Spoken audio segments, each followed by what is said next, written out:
Berat. Aduh. Oh, cik. Cik sakit. Oh.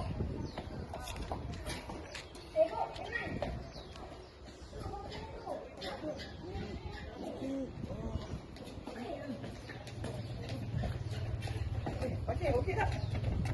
Siapa ni? Sakit. Kursi. Aduh. Okey ni. Angkat ni.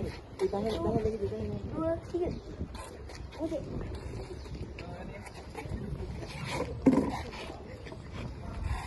Tengok apa ni?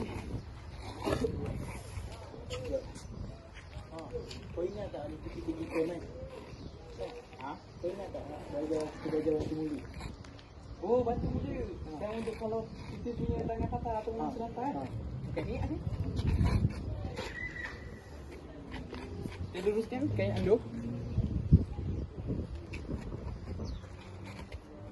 Masukkan di bawah lengan mangsa.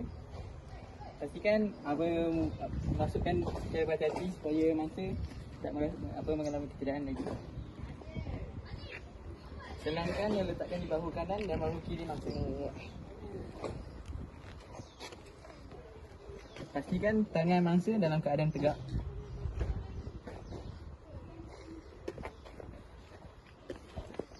Ikat menggunakan ikatan buku sila supaya pengawal doktor dapat membukanya dengan mudah.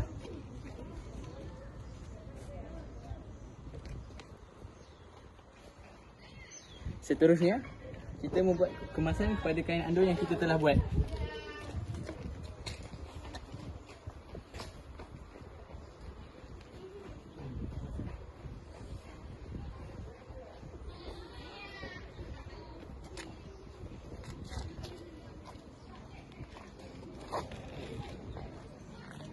Lepas itu, kita perlu membawa mangsa ke klinik ataupun hospital yang berdekatan supaya mangsa dapat rawatan selanjutnya.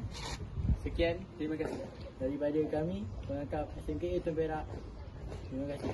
Assalamualaikum. Selamat jumpa lagi. Bye.